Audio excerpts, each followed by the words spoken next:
जय राधा माधव जय कुंज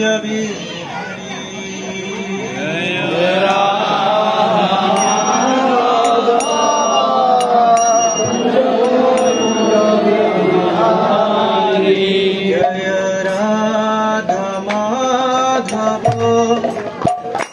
जय कुंज बिहारी जय राधा माधव जय कुंज बिहारी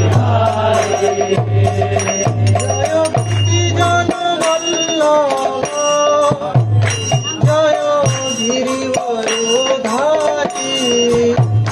जय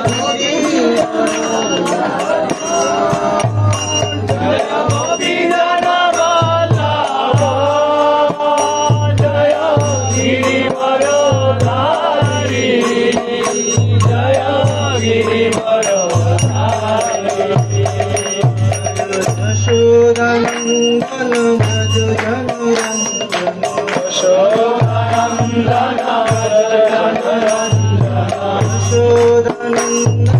भज जनरंजन यशोदानंदन भज जनरंजन यशोदानंदन भज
जय श्रीमती राधा रानी की अष्टमी महोत्सव की जय गोविंदाय भगवान की जय श्री कृष्ण चैतन्य महाप्रभु की जय जगत ऋषि प्रभुपाद की जय गौर शीतनाथ अज्ञानातिमिरान्धस्य ज्ञानाञ्जनशलाकया चक्षुरुन्मीलितं येन तस्मै श्रीगुरुवे नमः। श्रीचैतन्यमनोभीष्टं स्थापितं येन भूतले स्वयं रूपं कदा मह्यं ददाति स्वपदान्तिकं। वन्देऽहं श्रीगुरो श्रीयुतपदकमलं श्रीगुरुं वैष्णवांश्च श्रीरूपं साग्रजातं सगण रघुनाथान्वितं तं सजीवं साद्वैतं सावधूतं परिजनसहितं कृष्ण चैतन्यदेवं श्रीराधा कृष्ण पदासागरललिता श्रीशशानिकानि। हे कृष्ण करुणा सिन्धु दीनबन्धु जगत्पते गोपेश गोपिका कान्त राधा कान्त नमस्ते। तप्त काञ्चन गौराङ्गी राधे वृन्दावनेश्वरी विश्वभानुते देवी प्रणमामि। नमो महावदन्याय कृष्ण प्रेमप्रदायते कृष्णाय कृष्ण चैतन्य नाम्ने गौरतिसे नमः। जय श्री कृष्ण चैतन्य प्रभु नित्यानंद श्री अद्वैत गदाधर श्रीवासादि गौर भक्तवृंद। हरे कृष्णा कृष्ण कृष्ण हरे हरे हरे राम राम राम हरे हरे। ओम नमो भगवते वासुदेवाय। ओम नमो भगवते वासुदेवाय। ओम नमो भगवते वासुदेवाय। ओम नमो भगवते वासुदेवाय। नमो भगवते वासुदेवाय। ओम नमो भगवते वासुदेवाय। नारायणं नमस्कृत्यं नरं चैव नरोत्तमं देवीं सरस्वतीं व्यासं ततो जयमुदीरये। नष्टप्रायेषु वन्देषु नित्यं भगवत सेवया भगवती तमश्लोके भक्तिर्भवति नष्टिः। मुखं करोति वाचालं पङ्गुं लङ्घयते गिरिं यत्कृपातमहं वन्दे परमानन्दमाधवं। श्रीगुरुदिनतारिणं श्रीचैतन्यं तमादिदेवं करुणानिधानं कमालवर्णं श्वेतावतारम् अपार संसार समुद्र सेतुं भजामहे भागवतस्वरूपम्। हरे कृष्णा। सो প্রভু আমাকে রিকোয়েস্ট করেছে specially my authority is this সুপেশনিতা গ্রুপ। তিনি আমাকে আদেশ দিয়েছেন আপনাদের উদ্দেশ্যে কিছু বলার জন্য, যেটা কোনো প্রিপারেশন আমার ছিল না। কেননা প্রভু আসার কথা ছিল, কোনো কারণে প্রভু শিডিউল মিস হয়েছে। সো আর এখানে আমি অনেক সিনিয়র বৈষ্ণবকে দেখতে পাচ্ছি, বিভিন্ন জায়গা থেকে এসেছেন। তাদের সামনে আমি খুবই নগণ্য, কিন্তু যেহেতু আমার গুরু আদেশ, তো তাই আমি কিছু বলার চেষ্টা করব। আমি যখন মঙ্গলাচরণ করছিলাম, আমার 2008 সালের কথা মনে পড়ছিল। আমি 2008 সাল প্রথম পুণ্ডরিকধাম আসি। আমার এক বন্ধুর সাথে আমার ইন্টার পরীক্ষা, টেস্ট পরীক্ষা চলছিল, তো সে আমাকে কনভিন্স করে নিয়ে আসে। এর আগে থেকে আমি ভক্তি করছিলাম 2007 থেকে, বাট আমি পুণ্ডরিকধাম সম্বন্ধে জানতাম না। তখন সে আমাকে নিয়ে আসে, আমরা বিভিন্নভাবে এসেছি এখানে। তখন ছিল জগদ্ধাম স্বামী গুরু মহারাজ, তিনি এখানে অবস্থান করছিলেন। আমি কথাটা কেন বলছি, আপনাদের মনে অনেকে প্রশ্ন আসতে পারে, আপনারা এখানে আসার সাথে সাথে কেন আপনাদেরকে এখানে নিয়ে আসা হলো, আপনারা এখনো শ্রীমতী রাধারানীকে দর্শন করতে পারছেন না, রাইট? 2008 সালে আমি এসে শ্রীমতী রাধারানীকে দর্শন করেছিলাম। আমি যখন শ্রীমতী রাধারানীকে এবং কৃষ্ণকে দর্শন করি, আমার ফ্রেন্ড যে আমাকে নিয়ে এসেছিল, তার মাসি, তিনি ছিলেন ভক্ত। তিনি আমাকে জিজ্ঞেস করলেন যে শ্রীমতী রাধারানীকে দর্শন করেছো? আমি বললাম করেছি। তিনি বলছে খুব সুন্দর না, খুব বিউটিফুল, তাই না? মনে হচ্ছে না বাসায় নিয়ে যাই এরকম।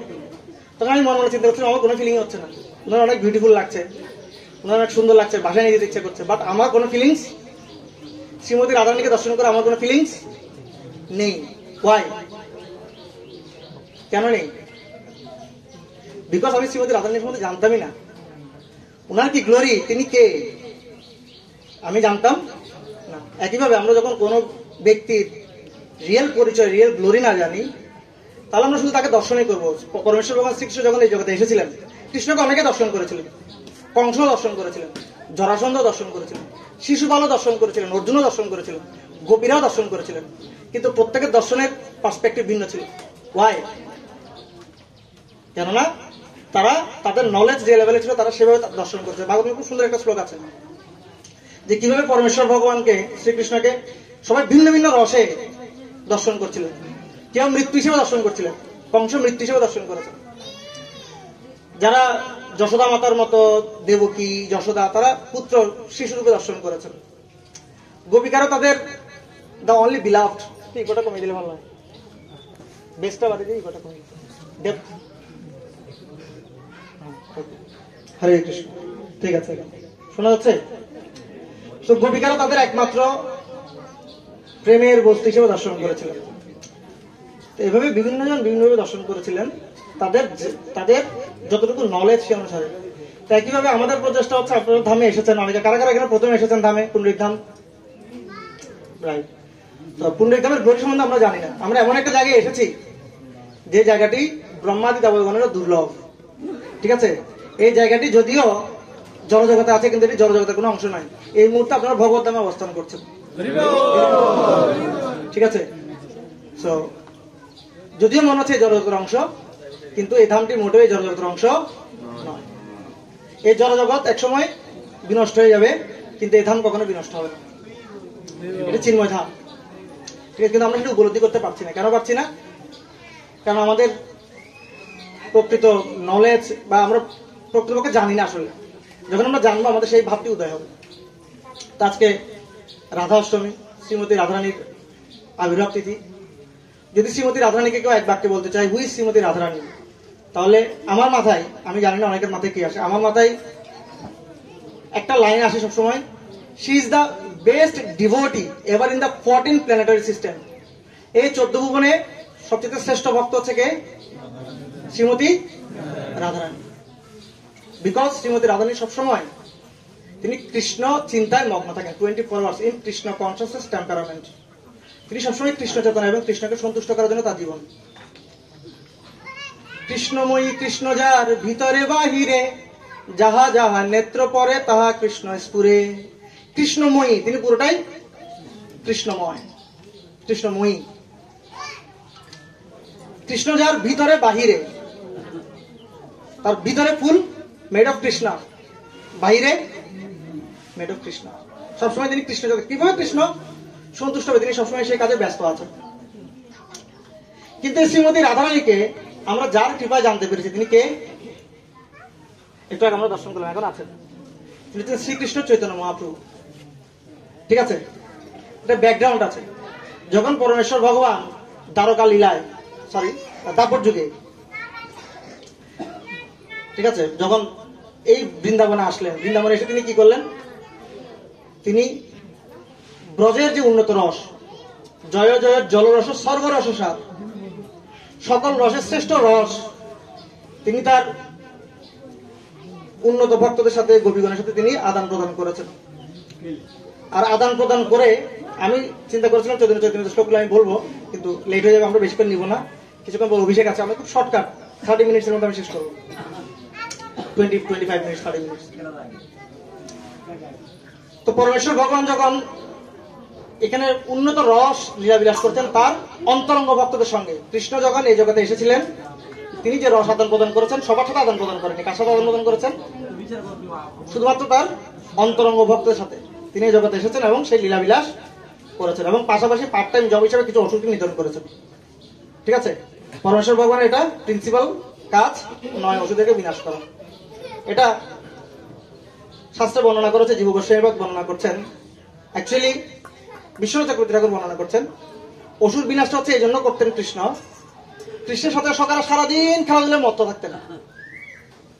তারা এত বেশি মত্ত, তারা খেতে ভুলে যেত, তারা বাহ্যিক কোনো বিষয়ে তাদের কোনো সেন্স থাকতো না, তারা সারাক্ষণ কৃষ্ণের সাথে খেলতে ব্যতিব্যস্ত। কৃষ্ণ চাইতেন যে একটা ব্রেক হোক, এই যে আমার মধ্যে আমার সাথে যে রস আদান প্রদান সেটার মধ্যে একটা ব্রেক আসুক। আর তখন কৃষ্ণ যখনই চিন্তা করতেন তখন যোগমায়া কি করতেন, একজন অসুরকে প্রেরণ করে দিতেন। ঠিক আছে, তখন সেই অসুরকে ব্যস্ত করতে গিয়ে ওই তাদের যে ফ্রেন্ডরা আছে তাদের সকালের সকালের সেন্সটা ঘুরে যেত। কৃষ্ণ যখন অসুর বধ করতেন তখন খেলাধুলাটা অফ হয়ে যেত। অসুর বধ করার পরে তখন ফ্রেন্ডরা বলতো অনেক হয়ে গেছে কৃষ্ণ, আমরা এখন অনেক ক্লান্ত, এখন খেতে হবে। তখন কৃষ্ণ ঠিক আছে, ঠিক আছে। তা আলটিমেটলি অসুর বধ করাটা কি ছিল না, কৃষ্ণের প্রিন্সিপাল টাস্ক না। ঠিক আছে, কৃষ্ণ এই ব্রজলীলায় যা যা করেছেন সবকিছু তার অন্তরঙ্গ ভক্তের সাথে রস আদান প্রদান করার জন্য। আমার কথাগুলো বোঝা যাচ্ছে? কঠিন করেছেন। কিন্তু কৃষ্ণ যখন ভগবত ধামে ব্যাক করেছেন, কৃষ্ণ চিন্তা করছেন আমি ভগবত ধাম থেকে বৃন্দাবনে গিয়েছি, ভৌম বৃন্দাবন, স্বয়ং বৃন্দাবনকে সেখানে প্রকট করেছে এবং অন্তরঙ্গ ভক্তদের সাথে লীলাবিলাস করেছি। বাট আমি একটা কাজ করিনি। কি কাজ? আমি উদারতা দেখাইনি। আমি ভগবান, আমার ভগবানের একটা গুণ কি? উদারতা। যেমন মহাপ্রভুর প্রণাম মন্ত্র কি? বলুন, নমো মহাবদান্যায়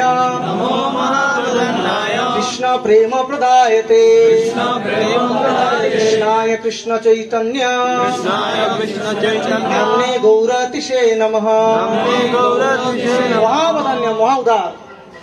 তো ভগবান চিন্তা করছেন আমি গিয়েছি বৃন্দাবনের ব্রজরস আস্বাদন করেছি, কিন্তু আমি জনসাধারণের মধ্যে সেই রস বিতরণ করিনি, একটা মিস্টেক হয়ে গেছে।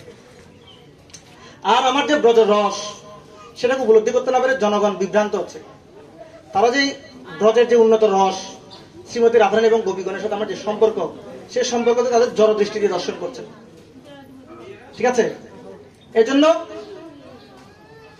আমার উচিত এই জগতে গিয়ে যেই উন্নত উজ্জ্বল রস আছে কলিযুগের জীবিতের জন্য, সেটাকে আমি আবার উদারভাবে সেটাকে কি করব? প্রদান করব। আমি রাসলীলা করেছি, সে রাসলীলা শুধু আমার অন্তরঙ্গ ভক্তরা ছিল, কিন্তু আমি এখন এমন প্রসেস জগতে নিয়ে যেতে চাই যেখানে আমি ব্রজে যে রাসলীলা করেছি সে রাসলীলা যে রস, সে রসটা সকল জনসাধারণ আস্বাদন করবে। পৃথিবীতে আছে যত নগরাদি গ্রাম সর্বত্র প্রচার হইবে মরে না। বলছে সংকীর্তনে যখন কেউ নৃত্য কীর্তন করে, সংকীর্তনের নৃত্য মানে হচ্ছে রাসনৃত্যের সমান। সংকীর্তন করা রাসনৃত্যের গোপীগীতের মতো সমান। ঠিক আছে, সেই সংকীর্তন রস তিনি এই জগতে আবির্ভূত করেছেন। এটা এক্সটার্নাল রিজন। ইন্টারনাল রিজন হচ্ছে পরমেশ্বর ভগবান চিন্তা করছেন আমার মধ্যে এমন কি আছে যে রাধারানী দিন রাত 24 ঘন্টা আমার সেবায় এত নিমগ্ন থাকে, গোপীগণ আমার সেবায় এত নিমগ্ন, সমস্ত ব্রজবাসীগণ আমাকে এভাবে পাগলের মতো ভালোবাসে। বিশেষ করে শ্রীমতী রাধারানী, কি এমন রস তিনি আমার মধ্যে আস্বাদন করেন, সেটাকে আমি আস্বাদন করতে চাই। ঠিক আছে, সেটাকে আস্বাদন করতে হলে আমাকে তার মতো হতে হবে। সুতরাং আমি তার যে ভাব, সে ভাবকে ধারণ করে আমি জগতে গিয়ে, জড়জগতে গিয়ে আমি সে রসকে আস্বাদন করতে চাই এবং জগৎকে দেখাতে চাই শ্রীমতী রাধারানীর আমার ভক্তি করে যে উন্নত রস আস্বাদন করতেন, সেই উন্নত রস আস্বাদনটা কেমন। এই জন্য আচার্যবর্গ লিখেছেন, যদি গৌর না হইতো তবে কি হইতো, কেমনে ধরিতাম দে, রাধার মহিমা প্রেম রসসীমা জগতে জানাতো। যদি শ্রীকৃষ্ণ চৈতন্য মহাপ্রভু এই জগতে আবির্ভূত না হতেন, আমরা আজকে শ্রীমতী রাধারানী সম্বন্ধে কখনো অবগত হতে পারতাম। সেই জন্য শ্রীমতী রাধারানীকে জানার জন্য পরমেশ্বর ভগবান শ্রীকৃষ্ণ স্বয়ং এই জগতে আবির্ভূত হয়েছে। শ্রীকৃষ্ণ এবং শ্রীমতী রাধারানীর মধ্যে আসলে কোনো পার্থক্য নেই। এটা শ্রী চৈতন্য চরিতামৃতে খুব সুন্দর বর্ণনা করা হয়েছে। রাধা কৃষ্ণ প্রণয় বিকৃতি আহ্লাদিনী সত্যি রশ্মা একাত্মনোপি ভুবি পুরো দেহবেদম গত চৈতন্যমাখ্যম প্রকট মধুনা তদ্বয়ম চৈক্যমাপ্তম রাধা ভাবদূতি সুগলিতম নৌমি কৃষ্ণ স্বরূপম।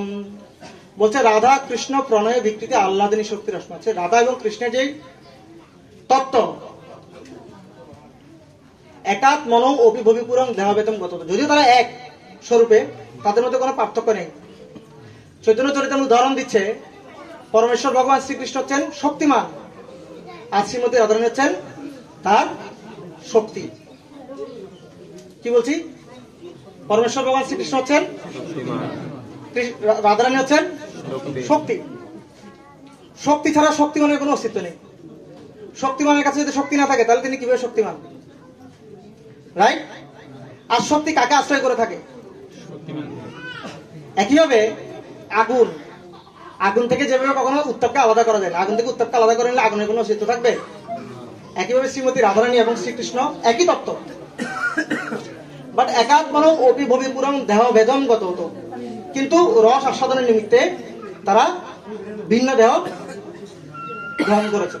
একই কৃষ্ণ।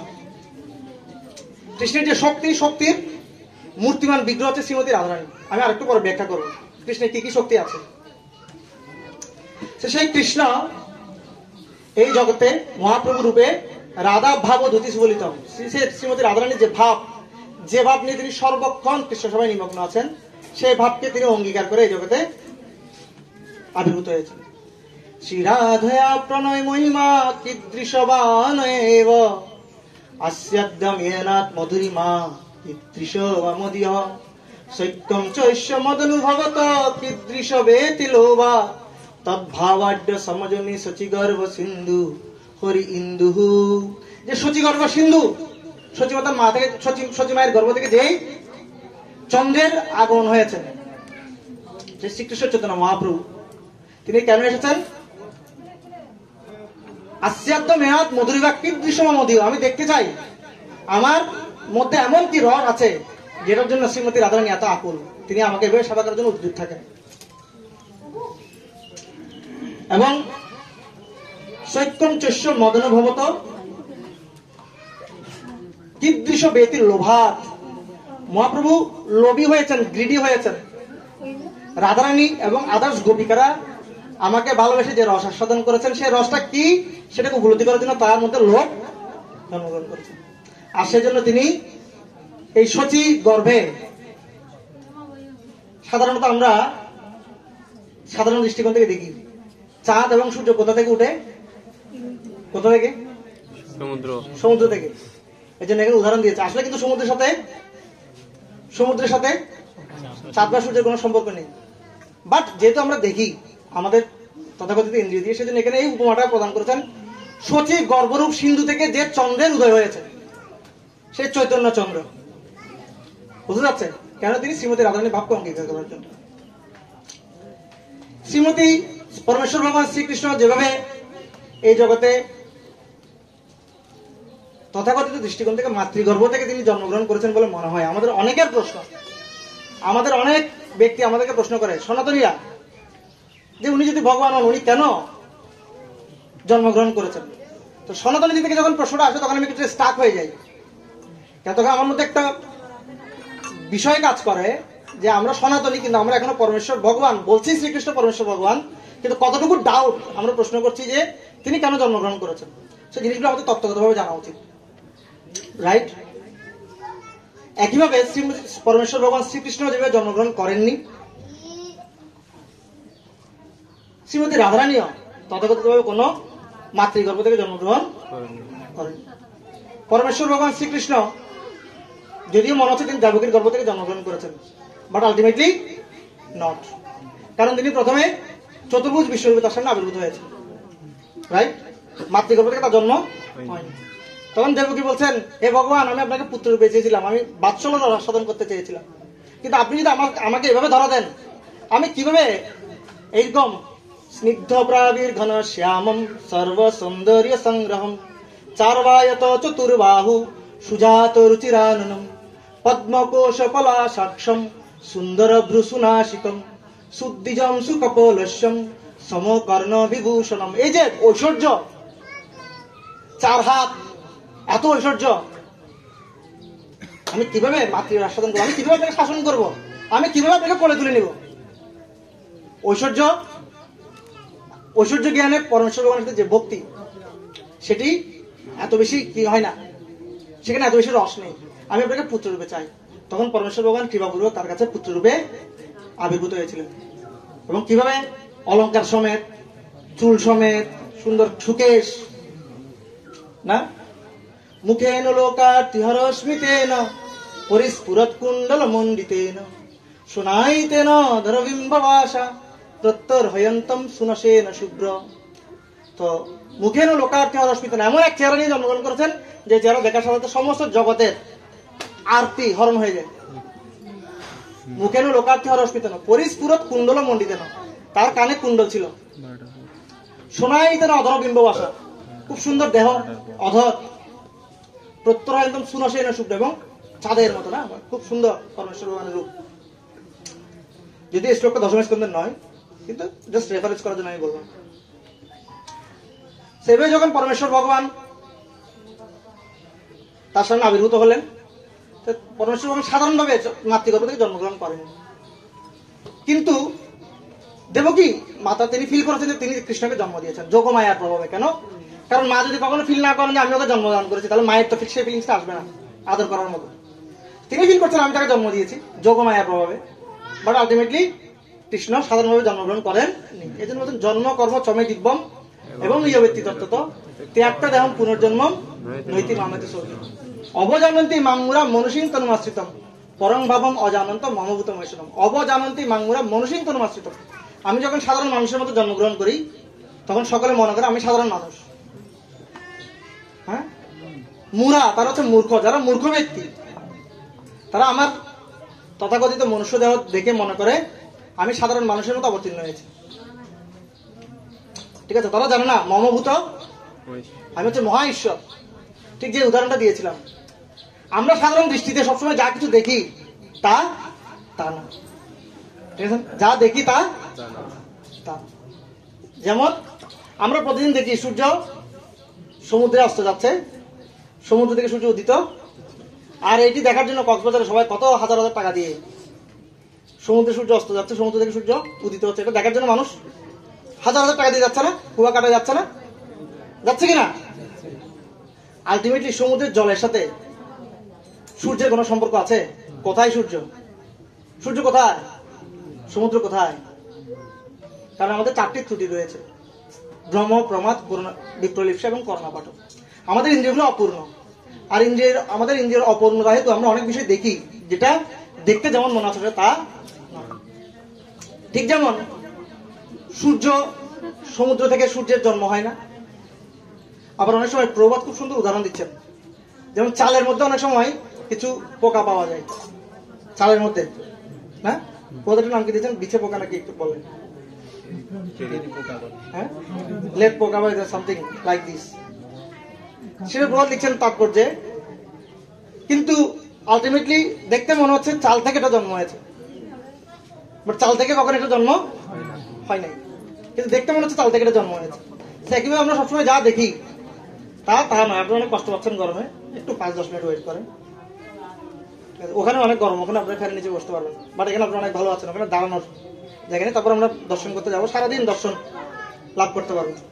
কিন্তু আমরা যদি একটু ভালোভাবে জানি, যখন আপনি দর্শন করবেন আপনি ফুল ভাব নিয়ে দর্শন করতে পারবেন শ্রীমতী রাধারানী।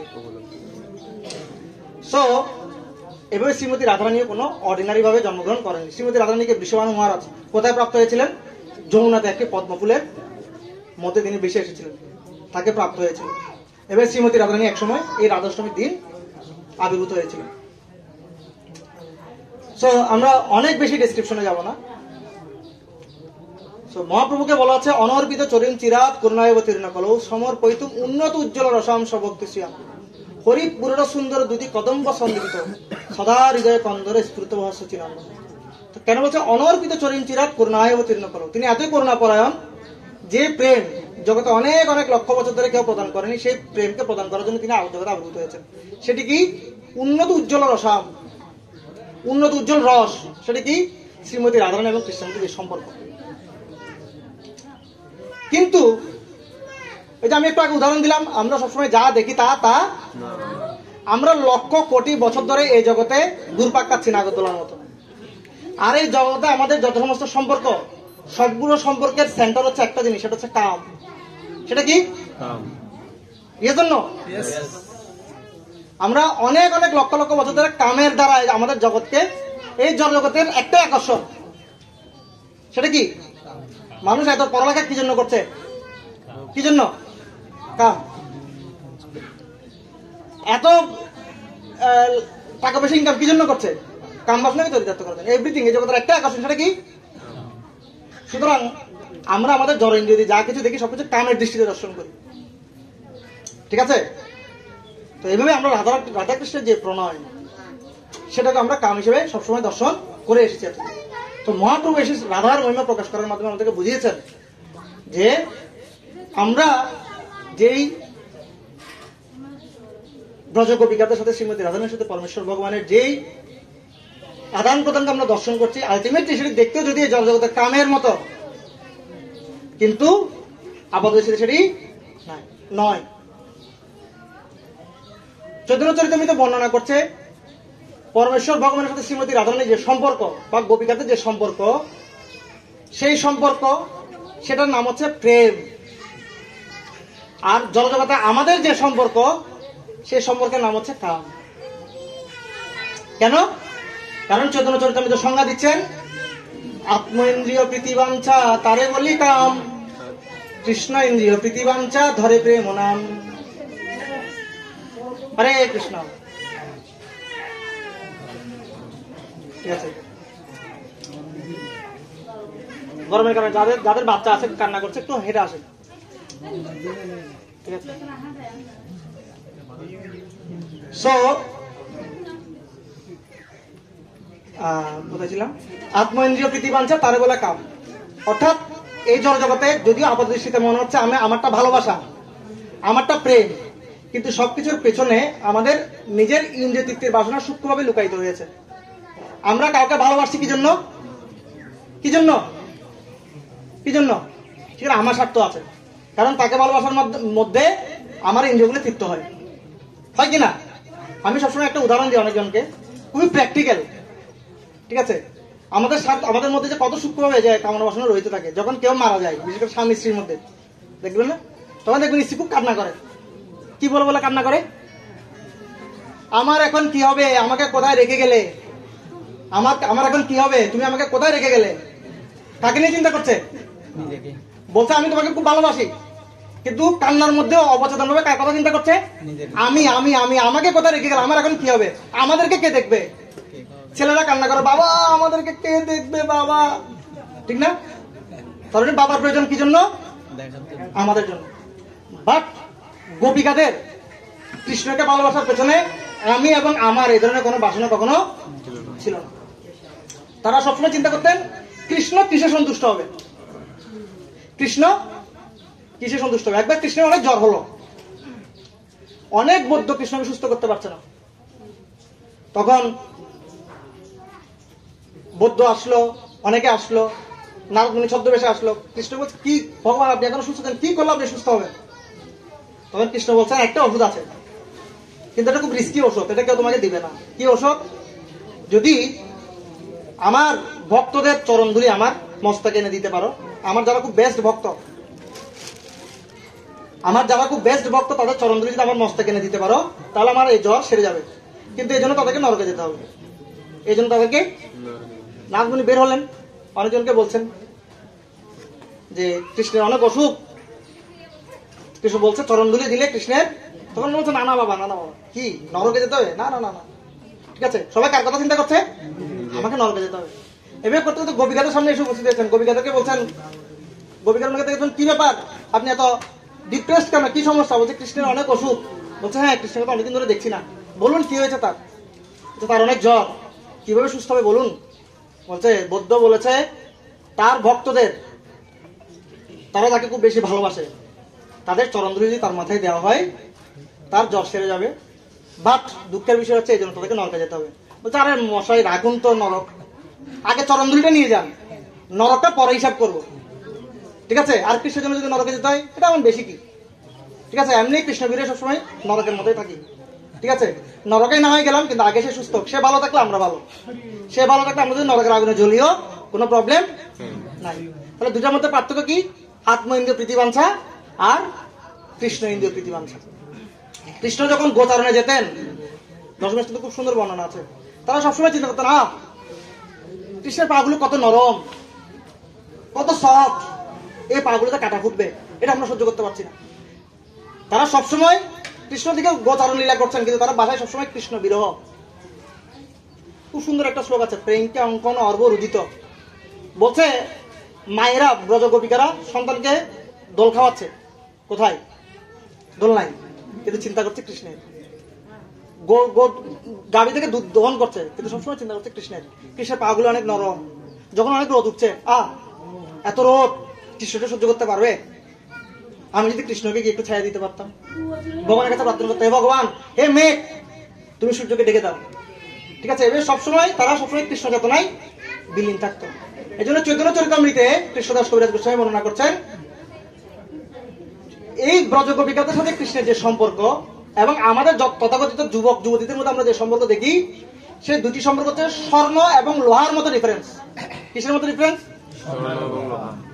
বর্ণনা করা হচ্ছে চিন্ময় জগতের যে প্রেম সেটা স্বর্ণ যদি হয়, আর এই জগতের যে প্রেম তথাকথিত সকল প্রেম, এটা তো প্রেম নয়, এই সকল প্রেম হচ্ছে লোহার মতো। একটা লোহা, এটা সাধারণভাবে আমরা যদি বলি স্বর্ণ আর লোহা, তারপর আমাদের বুঝতে অনেক কষ্ট হয়। এই জন্য আমি আরেকটু ক্লিয়ার করে সবাইকে বলি, এক টন লোহার দাম কত? এক টন লোহার দাম কত? কত? 1 লাখ টাকা। এক টন, এক টনই বলুন, এক টন রড, এক টন রডের দাম কত? প্রায় 1 লাখ টাকা, অলমোস্ট কাছাকাছি। এক টন স্বর্ণের দাম কত? এক টন স্বর্ণ, 1 কেজি স্বর্ণের দাম কত? তো বোঝা যাচ্ছে, মূল্যটা বোঝা যাচ্ছে এবার। মানে কৃষ্ণদাস কবিরাজ গোস্বামী কি উদাহরণ দিয়েছে বুঝতে পারছেন? প্রথম দিকে কিন্তু বুঝতে একটু স্বর্ণ আর লোহার মধ্যে পার্থক্য, একটু ভ্যালুটা বিবেচনা করুন। মানে আকাশ পাতাল তফাৎ। সুতরাং শ্রীমতী রাধারানী এবং কৃষ্ণের যে প্রেম সেটা হচ্ছে পরম শুদ্ধ। শ্রীমদ্ ভাগবতে বর্ণনা করা আছে, বিক্রীচ ব্রজবধূ ঋতম চ বিষ্ণু শ্রদ্ধান্বিতনুশীলনাথ অতবর্ণয়েত ভক্তি মুহুম প্রবতাম প্রতিলভ্য কামম ঋত্রোগমাশু অপহীনতি অচিরেণ ধীরঃ।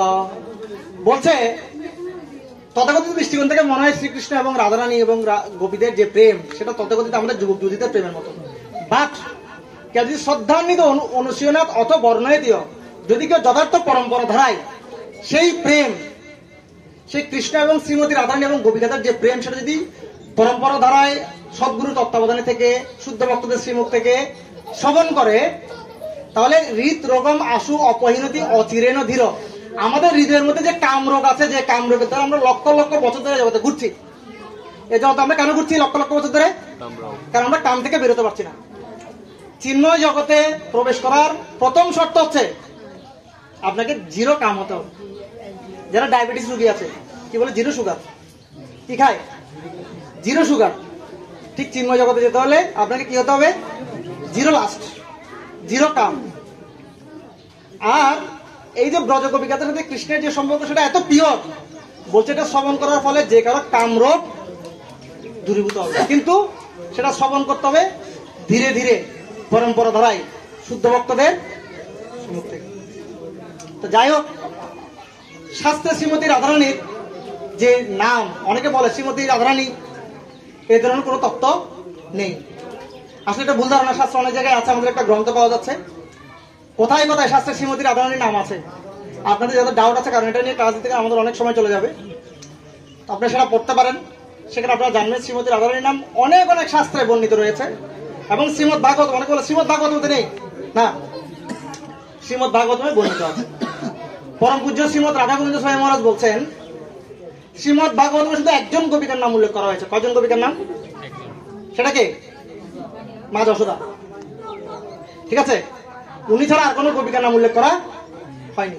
তার মানে কি এই যে আর কোনো গোপিকা ছিল না?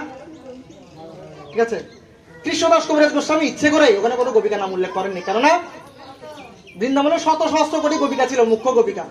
তারা নিরন্তর পরমেশ্বর ভগবানের সবাই যুক্ত ছিলেন। তিনি স্পেসিফিক কারো নাম উল্লেখ করে কাউকে খাটো করতে চাননি, এক। দ্বিতীয়ত, গোপিকাদের কথা, শ্রীমতী রাধারানীর কথা তার মুখে আসলে তিনি পরম ভাবে বিহবল হয়ে যেতেন, তার মুখ দিয়ে কথা বেরোতো না। নয়নম গলদশ সুধারয়া বদনম গতগত উদ্ধায়া গিরা, না পুলকই নিশ্চিতং বপু সদা তব নাম গ্রহণ করছিল। তো তার কণ্ঠ অবরুদ্ধ হয়ে যেত, তিনি আর বলতে পারতেন না। তখন তিনি চিন্তা করছিলেন, হরে কৃষ্ণ, আপনারা শুনছেন তো? সবার জন্য প্রসাদ আছে। পরীক্ষিত মহারাজ তিনি মৃত্যু পথযাত্রী ছিলেন। হরে কৃষ্ণ। পরমেশ্বর পরীক্ষিত মহারাজ তিনি মৃত্যু পথযাত্রী ছিলেন। তিনি এসেছেন অন্তিমে আমার কি কর্তব্য সেটা জানার জন্য। এখন আমি যদি ইন দ্য মিডল আমি রাধারানীর নাম নিয়ে নিই, তাহলে আমি ওকে সলিউশনটা দিতে পারবো না। কেন? আমার মাই ভয়েস উইল বি চকড, আমার গলাটা রুদ্ধ হয়ে যাবে, আমি ভাবে বিহ্বল হয়ে যাবো, আমার চোখ দিয়ে অনবরত জল নিঃসরিত হবে। তখন আমি ওকে আর ওর যে অন্তিম লক্ষ্য সেটাকে সেটার সাথে পরিচয় করে দিতে পারবো না। এখন আমার জন্য মেইন টাস্ক হচ্ছে তার গন্তব্যটাকে কি করা, সুগম করা। এই জন্য তিনি ইচ্ছে করে সেখানে কোনো গোপিকার নাম, বিশেষ করে রাধারানীর নাম নেয়নি। বাট আমরা যদি শ্রীমদ ভাগবতের দশম স্কন্ধের 30 থেকে 33 নম্বর, বিশেষ করে 29 থেকে 32 নম্বর অধ্যায় পড়ি, ওখানে আমরা যদি আমরা আচার্যবর্গদের টিকা পড়ি এবং খুব ডিপলি পড়ি, সেখানে আমরা প্রত্যেকটা জায়গায় শ্রীমতী রাধারানীর অস্তিত্বকে উপলব্ধি করতে পারবো। ওখানে একটা শ্লোকে তিনি বলছেন, 30 নম্বর শ্লোক শ্রীমদ ভাগবতম দশম স্কন্ধ 30 নম্বর শ্লোকে 28 নম্বর শ্লোকে, 30 নম্বর অধ্যায়ের 28 নম্বর শ্লোকে তিনি বলছেন অনয়ারাধিত নুনম। তিনি বলছেন না, গোপিকারা বলছেন, গোপিকাদেরকে তিনি কোট করছেন। পরমেশ্বর ভগবান যখন রাসলীলা থেকে অন্তরিত হয়ে গেলেন, তখন গোপিকারা চিন্তা করছেন কৃষ্ণ কোথায় চলে গেছে, তখন কৃষ্ণকে খুঁজে পাচ্ছেন না। তখন তারা দেখলেন কৃষ্ণের পদচিহ্ন দেখা যাচ্ছে, আরো কিছু যাওয়ার পর কৃষ্ণের সাথে আরো একজন ব্যক্তির পদচিহ্ন দেখা যাচ্ছে। তখন তারা চিন্তা করেন আমরা কৃষ্ণকে সন্তুষ্ট করার অনেক চেষ্টা করেছি, বাট আমাদের সাথে বেস্ট কোন ভক্ত আছে যে কৃষ্ণকে আরো বেশি সন্তুষ্ট করেছে, আর জন্য কৃষ্ণ তাকে নিয়ে আলাদা চলে গেছে। সে কৃষ্ণকে আলাদাভাবে পূজা করছে, আলাদাভাবে সেবা করছে। অনয়ারাধিতা নূনম ভগবান হরির ঈশ্বর ইয়ন্ন বিহায় গোবিন্দ ইয়ামনদ্রয় বিগ্রহ, এরকম একটা শ্লোক আছে খুব সুন্দর। অনয়া আরাধিত নুনম, এখানে টেকনিক্যালি কিন্তু পরীক্ষিত মহারাজ আর লোক সামলাতে না পেরে শ্রীমতী রাধারানীর নাম নিয়ে নিয়েছেন। অনয়া আরাধিত, সরাসরি রাধারানীর নাম না নিয়ে কি বলেছেন? আরাধিত, যিনি রাধারানীর, রাধা শব্দের অর্থ কি?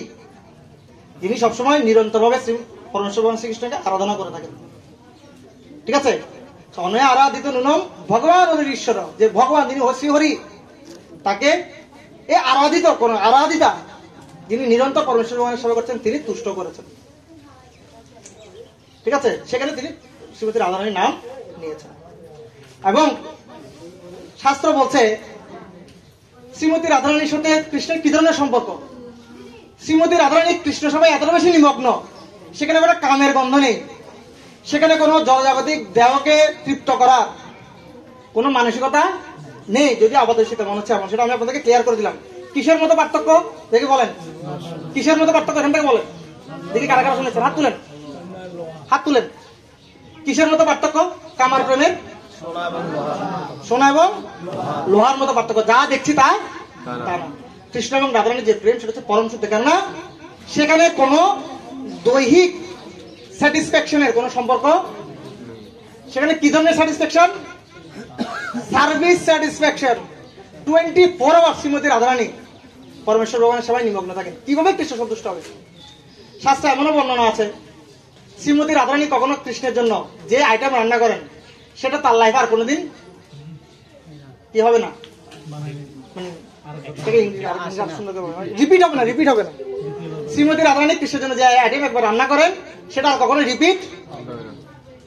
শ্রীমতী রাধারানী কৃষ্ণকে সাজান নিজের হাতে, সেই ড্রেসিং কখনো রিপিট হবে না। So she is always creative. তিনি সবসময় চিন্তা করছেন কিভাবে কৃষ্ণকে সন্তুষ্ট করা যায়, কৃষ্ণকে আরো ভালোভাবে উপস্থাপন করা যায়, এবং তার যে ভালোবাসা সেটি স্বার্থপর ভালোবাসা নয়। জগতে যখন যারা এখানে বিবাহিত আছেন স্ত্রীরা, আপনাদের স্বামীকে যদি আরেকজন ভালোবাসে কেমন লাগবে? কেমন লাগবে? ভালো লাগবে শুনলে? কিন্তু শ্রীমতী রাধারানী বলছেন কেউ যদি আমার চাইতে পরমেশ্বর ভগবান শ্রীকৃষ্ণকে বেশি সন্তুষ্ট করতে পারে, আমি আজীবন সেই ব্যক্তি দাসত্ব করবো। So you are all welcome. Radharani বলছেন you are all welcome, please come and serve Krishna and try to satisfy him. If you can better than me, মানে কি বলবো, সারা জীবন rest of my life I will serve you, আমি আজীবন তোমার দাসী হয়ে যাব। তিনি হচ্ছেন ওই ধরনের স্বার্থহীন। সুতরাং যে প্রেমের সম্পর্ক সেটাও কি স্বার্থহীন রিলেশনশিপ, নট স্বার্থপর। এবার শ্রীমতী রাধারানী নিরন্তর পরমেশ্বর ভগবানকে সেবা করে থাকে। বলতে চিন্ময় জগতে শ্রীমতী রাধারানী এবং পরমেশ্বর ভগবানের সাথে কম্পিটিশন হয়। কৃষ্ণ চিন্তা করেন তিনি কিভাবে রাধারানীকে হ্যাপি করতে পারবেন, আর রাধারানী চিন্তা করেন আমি কিভাবে কৃষ্ণকে হ্যাপি করতে পারবো। আর সেই যুদ্ধে সবসময় কৃষ্ণ পরাজিত হন। আর কৃষ্ণ সবসময় প্রার্থনা করেন যে শ্রীমতী রাধারানী আমি যেন সবসময় আপনার কন্ট্রোলে থাকতে পারি, ঠিক আছে, আপনি সবসময় আমাকে কি করুন, আমাকে কন্ট্রোল করুন, আমি এই প্রার্থনা করি, আমি যেন আপনার আরাধনা করতে পারি। আর সেটা তিনি করে দেখিয়েছেন। কিভাবে কিভাবে করে দেখিয়েছেন? কিভাবে? একটু আগে বললাম কিভাবে করে দেখিয়েছেন। তিনি মহাপ্রভুর উপর অবতীর্ণ হয়েছেন না, মহাপ্রভু এসে কি করেছেন? শ্রীমতী রাধারানী আরাধনা করেছেন, ঠিক আছে, উন্নত রস। বিশেষ করে চৈতন্য চরিতামৃত আপনারা যদি কখনো পড়েন, সেখানে রায় রামানন্দ তিনি শ্রীমতী রাধারানীর যে প্রেম সেটা নিয়ে বর্ণনা করছেন। বর্ণনা করতে করতে এমন অবস্থা হয়ে গেছে, রায় রামানন্দ বলছে ইট ইজ ইনডেসক্রিবেবল। শ্রীমতী রাধারানীর যে প্রেম সেটা কখনো ভাষায় বর্ণনা করা যাবে না। তখন তিনি রুদ্ধ হয়ে গেলেন, তার মুখ দিয়ে আর কথা বেরোচ্ছে না, তিনি ভাবগ্রস্ত হয়ে গেলেন। বলতে বলতে তিনি এমন হয়ে গেলেন যে আমি আর বলতে পারছি না, ঠিক আছে। কখনো চৈতন্য চরিতামৃত অন্তলীলা পড়বেন, বুঝতে পারবেন শ্রীমতী রাধারানী কি। চৈতন্য চরিতামৃত পড়লে বোঝা যাবে শ্রীমতী রাধারানী আসলে কি, অন্য অন্য শাস্ত্র করে অতটা বুঝতে পারবেন। তো যাই হোক, এভাবে করে কম্পিটিশন চলে। একটি তত্ত্ব আমি বললি, যারা পরমেশ্বর ভগবান শ্রীকৃষ্ণের আরাধনা করেন তাদেরকে বলা হয় কার্ষ্ণ। কি বলা হয়? কি বলা হয়? কার্ষ্ণ। যারা বিষ্ণুর আরাধনা করেন তাদেরকে কি বলা হয়? বৈষ্ণব। আমরা কারা? আমরা কারা? আমরা কারা বলে না, আমরা কারা? আমরা গৌরীয় বৈষ্ণব। আমরা কারা? গৌরীয়। গৌরীয় মানে হচ্ছে যারা শ্রীমতী রাধারানী আরাধনাকারী। আমরা কার দল? আমরা শ্রীমতী রাধারানীর অনুসারী। আমরা শ্রীমতী রাধারানীর যে ভাব, সে ভাবকে অবলম্বন করে আমরা ভক্তি করছি। সেজন্য আমাদের জন্য আজকে যে রাধাষ্টমী সেটা অত্যন্ত বিশেষ, যারা গৌরীয় পরম্পরা দ্বারাই পরমেশ্বর ভগবানকে আমরা আরাধনা করছি। এই জন্য শ্রীমতী রাধারানীর ভাবটা আমাদের জানা উচিত। পরমেশ্বর ভগবান শ্রীকৃষ্ণ, শ্রীকৃষ্ণ আমাদের মতো পঞ্চমহাভূত দিয়ে তৈরি নয়। আমরা কি দিয়ে তৈরি? কি কি কি কি পঞ্চমহাভূত কি কি? ভূমি, জল, বায়ু, অগ্নি, আকাশ। বাট পরমেশ্বর ভগবান শ্রীকৃষ্ণ এই ধরনের কোন পঞ্চমহাভূত দিয়ে তৈরি নন। তিনি হচ্ছেন চিন্ময় বিগ্রহ, সচ্চিদানন্দময় ঘন বিগ্রহ। পরমেশ্বর ভগবান যদি শক্তিমান হন, তার যে শক্তি, তার শক্তি তিন প্রকার। কয় প্রকার শক্তি? তিন প্রকার। একটা হচ্ছে স্বরূপ শক্তি, একটি হচ্ছে আরেকটা হচ্ছে জীব শক্তি, আরেকটা কি? আরেকটা হচ্ছে মায়া শক্তি, আরেকটা কি? মায়া শক্তি। আমরা সাধারণত জীব শক্তি, আমরা জীব শক্তি, বাট আমরা মায়া শক্তির অধীন। ভগবানের মায়া শক্তি আবার তিন প্রকার। আমি জানি না আপনার কতটুকু মনে রাখতে পারবো, অনেকে নোটও করছেন না। ভগবানের মায়া শক্তি তিন প্রকার। কুইজ হবে না? কুইজ হবে, কুইজ হবে। কুইজ হলে গিফট দিবেন, ডাবল দিবেন। কুইজ হবে, কুইজ হলে গিফট। আপনি লিখে রাখেন কুইজ। ভগবানের যে মায়া শক্তি, সে মায়া শক্তি তিন প্রকার: সত্য, রজ এবং তম। এই মায়া শক্তির আরেক নাম হচ্ছে বহিরঙ্গা শক্তি, ঠিক আছে। আমরা হচ্ছে তটস্থ শক্তি বা জীব শক্তি। তটস্থ শক্তি মানে হচ্ছে আপনি চাইলে স্বরূপ শক্তির দিকেও যেতে পারেন, মায়া শক্তির দিকেও যেতে পারেন, আপনার সেই স্বাধীনতা আছে, কিন্তু বেশিরভাগ সময় আমরা মায়া শক্তির অধীনে থাকি, কেননা আমাদের হৃদয়টা কন্টামিনেটেড হয়ে গেছে, দূষিত হয়ে গেছে এই জন্য। আর ভগবানের যে স্বরূপ শক্তি, সেই স্বরূপ শক্তি 3 প্রকার। কি কি? সন্ধিনী, সম্বিত এবং লাদিনী। কি কি? সম্বিনী, সম্বিত, লাদিনী। সো সন্ধিনী মানে পরমেশ্বর ভগবানের যে নাম, রূপ, যশ, লীলা, এই যে গুণগুলো, সেগুলো যে কারণে, যে শক্তি দ্বারা শাশ্বত থাকে সবসময়, যেগুলো কখনো কমে না, সবসময় বর্ধিত হয়, যে শক্তির মাধ্যমে, সেটা হচ্ছে সন্ধিনী। আর সম্বিত শক্তি মানে হচ্ছে ভগবান হচ্ছেন সর্বজ্ঞ, ভগবান হচ্ছেন সর্বজ্ঞ, জ্ঞান, ভগবানের মধ্যে যে জ্ঞান, সেই জ্ঞানের নাম হচ্ছে সম্বিত। আর ভগবানের মধ্যে যে আনন্দ, ভগবানের হৃদয়ে যে আনন্দ, কি বলছি? ভগবানের হৃদয়ে, কৃষ্ণ সবসময় আনন্দ না? কৃষ্ণ সবসময় আনন্দিত। কৃষ্ণকে কখনো দেখেছেন দাড়ি মোছ খুব টেনশন? কৃষ্ণ কখনো বলছে আজকে আমার মন ভালো নেই? বলেছেন, শুনেছেন? না। ডিপ্রেস কখনো দেখেছেন? কারণ কৃষ্ণ সবসময় সচ্চিদানন্দময় ঘরে দিকে, সচ্চিদানন্দময়। কৃষ্ণের হৃদয়ে যে আনন্দ, সে আনন্দ শক্তির নাম হচ্ছে লাদিনী বা আল্লাদিনী। ঠিক আছে? চিন্ময় জগতে প্রত্যেকটি শক্তির, প্রত্যেকটি উপাদানের মূর্তিমান বা মূর্তিমতী বিগ্রহ আছে। পরমেশ্বর ভগবান শ্রীকৃষ্ণের হৃদয়ে যে আনন্দের সাগর, সে আনন্দের সাগরের যদি মূর্তিমতী বিগ্রহ থাকে, সেই বিগ্রহের নাম হচ্ছে শ্রীমতী রাধারানী। বুঝতে যাচ্ছে? পরমেশ্বর ভগবানের হৃদয়ে যে আনন্দ, সে আনন্দের যে মূর্তিমান স্বরূপ, সে মূর্তিমতী স্বরূপের নাম কি? শ্রীমতী রাধারানী। আর এই মূর্তিমতী স্বরূপ সবসময় কৃষ্ণকে আনন্দিত রাখার চেষ্টা করে এবং এই দুঃখময় জগতের জীবদেরকে আনন্দ প্রদান করার চেষ্টা করে। ভক্তির ডিপার্টমেন্টে, ভক্তিরূপ ইউনিভার্সিটিতে Shrimati Radharani is the chancellor. এই ভক্তিরূপ ইউনিভার্সিটি, ভক্তি একটা কিন্তু বিশ্ববিদ্যালয়ের মতো। এই বিশ্ববিদ্যালয়ে শ্রীমতী রাধারানী হচ্ছেন highest authority. Without the mercy of Srimati Radharani কেউ কখনো ভক্তি লাভ করতে পারে না। কারো যদি ভক্তি লাভ করতে হয়, শ্রীমতী রাধারানীর কৃপায় লাভ করতে হবে। কারণ কৃষ্ণের হৃদয়ে কোনো ভক্তি নেই। ভক্তি কে দিতে পারে? ভক্তি কে দিতে পারে? যার কাছে টাকা আছে সে কাউকে টাকা দিতে পারে, ঠিক না? যার কাছে টাকা আছে সে, আমি কিছুদিন আগে একটা ভিডিও দেখছিলাম, স্বরাষ্ট্র উপদেষ্টা বলছে এই ওকে 100 টাকা দাও তো। তখন আমার মাথায় এই অ্যানালজিটা আসলো, মানে রাধারানী অ্যানালজিটা চলে আসলো। উনার কাছে টাকা আছে কিন্তু টাকাটা তার কাছে নাই, টাকাটা কার কাছে? সেক্রেটারির কাছে, ওর টাকা দাও তো, এরকম বলছে। ঠিক একইভাবে কৃষ্ণের কাছে কি নেই? ভক্তি নেই। কৃষ্ণ আরাধ্য, রাধারানী আরাধ্যা। কৃষ্ণ, রাধারানী। সো কৃষ্ণের কাছে ভক্তি নেই, কৃষ্ণ কাউকে ভক্তি দান করতে পারবে না। সমস্ত ভক্তির আধারকে শ্রীমতী রাধারানী। কৃষ্ণ হচ্ছে বিষয় বিগ্রহ, শ্রীমতী রাধারানী হচ্ছেন আশ্রয় বিগ্রহ। বিষয় মানে আমাদের উদ্দেশ্য হচ্ছে কৃষ্ণকে লাভ করা, কিন্তু কৃষ্ণকে লাভ করার জন্য যে ভক্তি, সেই ভক্তি কাকে আশ্রয় করে থাকে? শ্রীমতী রাধারানীকে। সুতরাং শ্রীমতী রাধারানী যদি কারো উপর সন্তুষ্ট না হন, সেই ব্যক্তি কখনো ভক্তি অর্জন করতে পারে। এই জন্য আমাদের ভক্তি লাভ করার জন্য, কৃষ্ণ প্রেম লাভ করার জন্য সবসময় শ্রীমতী রাধারানীর আশ্রয় গ্রহণ করতে হবে। শ্রীমতী রাধারানী সবসময় চেষ্টা করেন কিভাবে কৃষ্ণ আনন্দিত হবেন, এবং যেহেতু তিনি জগতের যত সমস্ত আনন্দ রয়েছে, সমস্ত আনন্দের উৎসকে কে? শ্রীমতী রাধারানী। বলছে কৃষ্ণ আনন্দ দিয়ে তৈরি, কৃষ্ণের যে শরীর সেটা আনন্দ দিয়ে তৈরি, সে আনন্দকে দান করেছে শ্রীমতী রাধারানী। আর রাধারানী কি দিয়ে তৈরি? রাধারানী কি দিয়ে তৈরি? প্রেম দিয়ে তৈরি। রাধারানী যে দেহটা সেটা পুরোটা প্রেম দিয়ে তৈরি, আমাদের মতো পঞ্চমহাভূত দিয়ে না। এই জন্য পরমেশ্বর ভগবানকে সন্তুষ্ট করতে হলে, জগতে ভক্তির আস্বাদন করতে হলে আমাদের শ্রীমতী রাধারানী সম্বন্ধে জানতে হবে। আমি আপনাদেরকে যতই বলি না কেন, আমি যদি আমার পুরো জীবনটা শ্রীমতী রাধারানীকে নিয়ে বলিও, আমি আসলে কিঞ্চিত পরিমাণ বর্ণনা করতে পারবো না। এই জন্য আমি কিছুটা হতাশ হচ্ছি, কারণ আমি যতই বলি না কেন, আমি এক ফোঁটা পরিমাণ এখনো কি করতে পারছি না। এই জন্য আমি প্রভাতকে কোয়েশ্চেন করেছি, প্রভাত শ্রীমতী রাধারানীকে নিয়ে কিছু বলুন রাধাষ্টমীর লেকচারে। শিলবাদ বলছেন I have no capacity, I am not in this standard. আমি ওই স্ট্যান্ডার্ডে নাই শ্রীমতী রাধারানীকে নিয়ে বর্ণনা করার মতো। যেখানে শিল প্রভুপাদের মতো একজন উন্নত ভক্ত, শুদ্ধ ভক্ত, তিনি বলেন যে শ্রীমতী রাধারানীকে নিয়ে বর্ণনা করার মতো স্ট্যান্ডার্ড আমার নেই, সেখানে আমি কিভাবে রাধারানীকে নিয়ে বর্ণনা করতে পারি? সেটা সম্ভব নয়।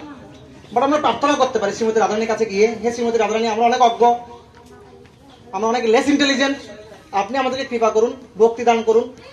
আপনি যেভাবে পরমেশ্বর ভগবানকে সবসময় সেবা করে সন্তুষ্ট করছেন, কৃপা করে আমাকে আপনার অধীনে নিন, আমাকে আপনার দাসী করুন। আমি সারা জীবন আপনার দাসিত্ব করতে চাই, আপনার অধীনে থেকে সেবা করতে চাই। ভক্তির সর্বপ্রথম যোগ্যতা হচ্ছে আনুগত্য। ভক্তির সর্বপ্রথম যোগ্যতা কি? নরোত্তম দাস ঠাকুর গেয়েছেন। কি গেয়েছেন? রাধাকৃষ্ণ প্রণমরের লাস্ট লাইনটা কি? রাধাকৃষ্ণ প্রণমরের ভজনের লাস্ট লাইনটা কি? আজ্ঞায় করিব সেবা ললিতা বিশাখা আদি যত সখী বৃন্দ। আজ্ঞায় করিব সেবা। ভক্তিতে সবসময় কারো আন্ডারে থাকতে হবে, কারো আনুগত্য থাকতে হবে। দুঃখের বিষয়, আমরা ভক্তিতে যখন একটু সিনিয়র হয়ে যাই আমরা স্বাধীন হয়ে যেতে চাই। আমি স্বাধীন, আমাকে কেন কেউ ডাক দিবে, আমাকে কেন কেউ প্রেসক্রাইব করবে। কিন্তু নরোত্তম দাস ঠাকুরের মতো ভক্ত তিনি কি প্রার্থনা করছেন? ললিতা বিশাখা আদি যত সখী বৃন্দ আজ্ঞায় করিব সেবা। যা কিছু করতে হবে কারো কাছ থেকে পারমিশন নিয়ে করতে হবে। বুঝতে যাচ্ছে? শ্রীমতী রাধারানী তো আপনাকে এসে পারমিশন দিবেন না। শ্রীমতী রাধারানীর জগতে যদি কোনো সুযোগ্য প্রতিনিধি থাকে, সেই ব্যক্তির নাম হচ্ছে শিল গুরুদেব। কি বলছি? শ্রীমতী রাধারানীর যদি এই জগতে কোনো সুযোগ্য প্রতিনিধি থাকে, তার নাম কি? শিল গুরুদেব। সেটা যার যার আপন গুরুদেব। তারা হচ্ছে শ্রীমতী রাধারানীর এই জগতে প্রেরিত রিপ্রেজেন্টেটিভ। তো সেই জন্য যথাযথ সদ্গুরু তত্ত্বাবধানে থেকে এবং সদ্গুরু কর্তৃক মনোনীত যে সমস্ত ব্যক্তিবর্গ রয়েছে, টেম্পল প্রেসিডেন্ট, কাউন্সিলর, ঠিক আছে, তাদের আনুগত্য থেকে আমাদের এই ভক্তি যাজন করা উচিত। এবং রাধারানীকে সবসময় প্রার্থনা করা উচিত, আপনি আমাকে কৃপা করে আপনার দাসিত্ব প্রদান করুন, আমি আপনার অনুগত হয়ে সেবা করতে চাই, যেভাবে আপনি সেবা করেন। ব্রজ গোপিকাদের পদাঙ্ক অনুসরণ না করে কেউ পরমেশ্বর ভগবানকে সেবা করতে পারে না, এবং সে কখনো গোলক বৃন্দাবনে প্রবেশাধিকার কখনো পাবে না, যদি না কেউ ব্রজ গোপিকাদের পদাঙ্ক অনুসরণ করে যথার্থ ভক্তি অনুসরণ করে। এজন্য আমাদের জীবনের লক্ষ্য হওয়া উচিত ব্রজ গোপিকারা যেভাবে নিঃস্বার্থভাবে পরমেশ্বর ভগবানকে সন্তুষ্ট করার জন্য ভক্তি করেছেন, নিঃস্বার্থভাবে। কিভাবে? ভগবান বলছেন, নপারে অহম নিরবধ্য সামিয়াত সসাধু কৃত্যম বিউদায়ুষা পিবা ইয়ে মা ভজন দূর জয় গেহ শৃঙ্খলা। তারপর কি? প্রতিয়াতু তদ্বশ্চ প্রতিয়াতু সাধু না, এই জন্য একটা খুব সুন্দর শ্লোক আছে। মিনস ন পারে অহম নিরবধ্য সামিয়াত। হে শ্রীমতী রাধারানী, হে গোপীগণ, তোমরা আমাকে যে ধরনের ভক্তি করেছ, যদি আমাকে বিবুধ আয়ুষা পিবা, যদি আমাকে দেবতাদের মতো, ব্রহ্মার মতো শত শত কোটি ব্রহ্মার আয়ু আমাকে প্রদান করা হয়, কখনো অ্যানালজি দিচ্ছেন, একটা অ্যানালজি দিচ্ছেন জাস্ট, তারপরে আমি তোমাদের ঋণ কখনো শোধ করতে পারবো না। কেন? ইয়েমা অবজন দুর্জয় গে শৃঙ্খলা। তোমরা যে দুর্জয় সংসার, আত্মীয় স্বজন, পুত্র পরিজন, বন্ধু বান্ধব, সোসাইটি, সবাই কি বলবে, কে কবে তোমাকে কি কথা বলিবে, সে কথা ভাবিলে আর কি চলবে, সেগুলোকে কোন প্রকার কেয়ার না করে, সব বন্ধনকে ছিন্ন করে আমার কাছে ছুটে এসেছ, সেই ঋণ আমি কখনো পরিশোধ করতে পারবো। এই জন্য ভাগবত 3 ভগবান বলছেন, কপিল দেব মাতা দাবতী বলছেন, মই অনন্যেন ভাবেন ভক্তিম কুর্বন্তি এ দৃঢ়ম মৎকৃত ত্যাক্ত কর্মান ত্যাক্ত স্বজন বান্ধবা। আমার ভক্ত সেরা কেন? ভগবান উইথ ওভার কনফিডেন্ট বলছে আমার ভক্ত সেরা কেন বলছেন? মৎকৃত ত্যাক্ত কর্মান ত্যাক্ত স্বজন বান্ধবা। কারণ আমার জন্য তারা তাদের নিজেদের কর্মকে ত্যাগ করতে পারে। ত্যাক্ত স্বজন বান্ধবা, তারা তাদের আত্মীয় স্বজন, বন্ধু বান্ধব, সোসাইটি সবকিছুকে ত্যাগ করে শুধু আমাকে সেবা করার জন্য দৃঢ়তা সহকারে ভক্তি করে। That's why they are the best. এবং এ ধরনের ভক্তের মধ্যে যিনি, যার রোল নম্বর 1, তার নাম হচ্ছে শ্রীমতী রাধারানী। বোঝা যাচ্ছে? যদি পরীক্ষায় A+ পেতে হয় কাকে অনুসরণ করতে হবে, কার থেকে সাজেশন নিতে হবে? কার কাছ থেকে? শ্রীমতী রাধারানী থেকে সাজেশন নেন। আজকে উনি অনেক বেশি উদারভাবে দাঁড়িয়ে আছেন শুধু ভক্তি দান করার জন্য। জাস্ট প্রার্থনা করেন, ঘন্টার পর ঘন্টা ওনার সামনে দাঁড়িয়ে থাকেন, শুধু বলেন আমাকে আপনার দাসিত্ব ভিক্ষা দিন, জীবন আর কিছু চাই না। ঠিক আছে? আপনার দাসিত্ব ভিক্ষা চাইলে তিনি আপনাকে এই জগতের সবচেয়ে দুর্লভ বস্তু কৃষ্ণকে প্রদান করবেন। জয় জগৎগুরু শিল প্রভুপাদ কি, জয় শ্রীমতী রাধারানী কি, জয় নিতাই গৌর শ্রীনাথ প্রেমানন্দে। Thank you. হরে কৃষ্ণ।